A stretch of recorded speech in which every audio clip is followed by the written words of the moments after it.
नाजरीन, आज पाकिस्तान में बड़े खौफनाक किस्म के हमले हो चुके हैं। पाकिस्तान के बलोचिस्तान और वजीरिस्तान में बड़े अटैक्स किए जा चुके हैं और इसके साथ साथ करमान में भी एक बहुत बड़ा हमला हो चुका है।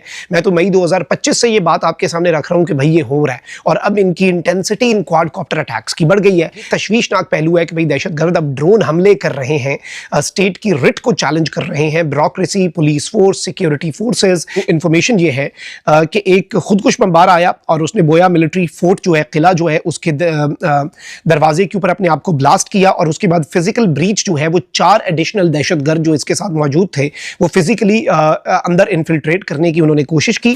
हम इनको कह रहे हैं कि भाई एक पॉइंट है कि यार ये टीटीपी की जान छोड़ो, वो कहते हैं नहीं टीटीपी की जान नहीं छोड़ेंगे। अब मुझे ये बताओ मैं क्या करें, हम यहाँ पे हमारे पास क्या चॉइस रह जाती है? ये मुमकिन ही कैसे है? ये तो हो ही नहीं सकता था, ठीक है ना जी, कि इंडिया और तालिबान इकट्ठे हो जाते। दैट्स नॉट पॉसिबल, पर ये पॉसिबल हो गया भैया। इस वक्त 7 टेरर ग्रुप्स, जो आपने 2-3 का नाम लिया, 7 टेरर ग्रुप्स उधर हैं और साथ साथ कहा जाता है, टीटीए कहती है जो काबुल में बैठी हुई है, वो कहते हैं Afghanistan has never been so peaceful.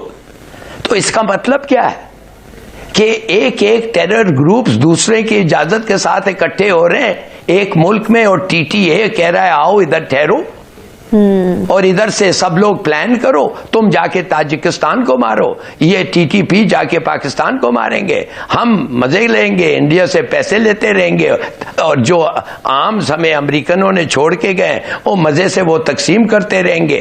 भाई लवली, एवरीबॉडी इज हैप्पी। कि हर नेबरिंग स्टेट को अभी सोचना चाहिए कि भाई जब इन्फिल्ट्रेशन और अटैक होगा तो हम क्या करेंगे। क्या ये बलोच बीएलए वाले उस दिन का इंतजार कर रहे हैं जिस दिन हम लाहौर में इन बलोचियों के कार्ड देख देख के इनको मारेंगे? बस उनके दिल में दुश्मनी बनाई गई। उनका काम है ये रात से पैसे लें और मारे पाकिस्तान को, मारे पंजाब को, मारे केपीके को। केपीके वाले उनके भाई हैं लेकिन ये मारते सिर्फ पंजाब को। वहाँ पे मेजोरिटी मैं पहले भी बता चुका हूँ फौज की जो पंजाबी हैं, इस वजह से वो मारते हैं।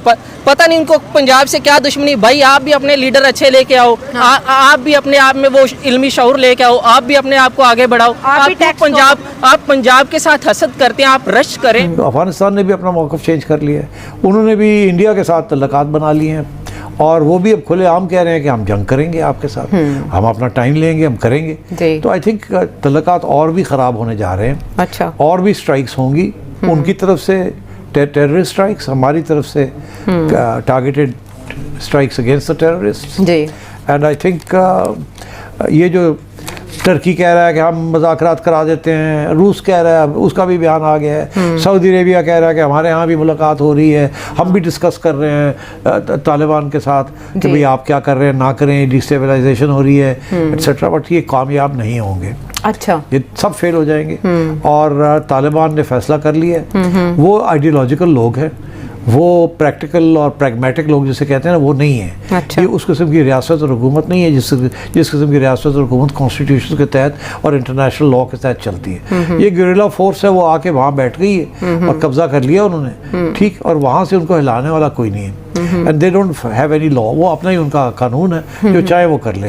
और ऊपर से वो मानते नहीं है, वो कहते हैं कि अटक तक हमारा हिस्सा है अफगानिस्तान का, हम ड्यूरेंट लाइन को नहीं मानते, तो वो तो कब्जा करने के शौक में है। तो इसलिए मेरा ख्याल है कि अब ये सिचुएशन बड़ी सीरियस होती जा रही है और अफगानिस्तान ने ये फैसला कर लिया है कि अगर पाकिस्तान हमारे तजारती रास्ते बंद करेगा तो फिर हम दूसरे रास्ते इख्तियार करेंगे। एक ये कि इंडिया की तरफ से उन्होंने एक मिलिट्री अरेंजमेंट भी कर लिया इंडिया के साथ। अच्छा। और इकोनॉमिक अरेंजमेंट भी कर लिया, ट्रांसपोर्ट का अरेंजमेंट भी कर लिया।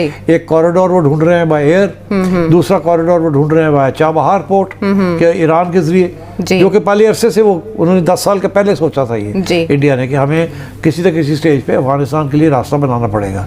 अब इंडिया को बहुत अच्छा मौका मिल गया, इधर से इंडिया ने प्रेशर डाला हुआ पाकिस्तान के ऊपर इस बॉर्डर पे, और उस बॉर्डर पे उन्होंने अफगानिस्तान को सपोर्ट करना शुरू कर दिए और उनको पैसे भी दे रहे हैं, उनको इंटेलिजेंस भी दे रहे हैं। और अब लेटेस्ट रिपोर्ट्स ये हैं कि जो इजरायली ड्रोन्स इसराइल ने इंडिया को दी थी, वो उस किस्म की ड्रोन्स इंडिया अफगानिस्तान को दे रहा है और वो वहाँ ताजिकिस्तान के लिए इस्तेमाल हो रही है, और वो हो सकती हैं और हो भी जाएंगी और शायद आपके खिलाफ भी होंगी। तो ये अब बात थोड़ी बढ़ने वाली है, और इसलिए मैं कह रहा हूँ कि हमारी स्ट्राइक्स भी जो हैं, टारगेटेड स्ट्राइक्स जो हैं, और हमारी जो सिचुएशन है ये थोड़ी और ख़राब होने जा रही है।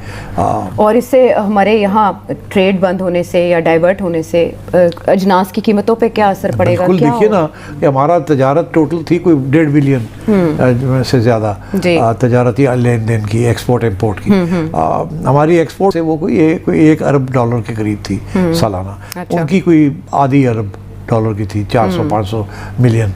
तो अब बात यह है कि वो तो बंद हो रही है अब। सब रास्ते हमने बंद कर दिए हैं। हमने अफगान इलीगल अफगान्स को रिपैट्रिएट भी कर दिया है। तो अब ये तो इसको खोलने के लिए अफगानिस्तान को बहुत से कंसेशंस देने पड़ेंगे, मगर उन्होंने ये फैसला कर लिया कि ठीक है, हमारे अवाम जो है वो सफ़र करती है कुछ अरसे के लिए, कोई बात नहीं। उन्हें तो यार कोई इलेक्टेड गवर्नमेंट नहीं है, कोई पॉलिटिक्स वहाँ है नहीं, कोई फिक्र हो कि जी कोई लोग परेशान होंगे नहीं होंगे, क्या फ़र्क पड़ता है। तो इसलिए उन्होंने सब कहा ठीक है। अब उन्होंने सेंट्रल एशिया के साथ रास्ते खोल लिए, ताजिकिस्तान के साथ, उज़्बेकिस्तान के साथ, कजाकिस्तान के साथ तजारत। उन्होंने कहा जी हम उधर से ले लेते हैं, चीज़ें यहाँ से नहीं लेते थे, यहाँ से चीनी लेते थे, वो गंदम लेते थे, वो ठीक है, आलू लेते थे, आपसे सब्जियाँ लेते थे, वो आप उधर से ले लेंगे, बिकॉज वो भी तो central Asia is the granary of the world. सबसे बड़ा एग्रीकल्चरल सिस्टम ही है सेंट्रल एशिया में। तो वो तो अब उनके साथ तल्लुकात बनाने जा रहे हैं कि जी हम उनसे खरीद लेंगे, और इधर से वो इंडिया के से जो बाकी यहाँ से चीज़ें जाती थी मैन्युफैक्चरिंग गुड्स, वो इंडिया से चाह बाहर कॉस्ट उसकी या कीमत वो भी तो अब मैं यहाँ जो प्रॉब्लम बन गया ना, हमारा यहाँ प्रॉब्लम ये बन गया कि अब ये अभी आलू जो है ना उसकी वो काश्त होने वाली है, और वो सारे लॉट ऑफ ये आलू का जो क्रॉप होता है वो सब बहुत सारा अफगानिस्तान एक्सपोर्ट होता था, वो अब नहीं हो सकेगा। तो फार्मर जो है जिसने आलू को उगाया है वो बड़ा परेशान है। मैं गया हुआ था ओकाड़ा, वहाँ बहुत से लोगों से मुलाकात हुई ओकाड़ा डिस्ट्रिक्ट, और वहाँ सारे रो रहे थे कि जी साढ़ा तो आलू तक ही होएगा, असी तो पहले मारे गए हैं बिकॉज ऑफ गंदम। पंजाब गवर्नमेंट ने प्राइस नहीं सेट की, और इसलिए बड़े अनसर्टनटी है वहाँ के।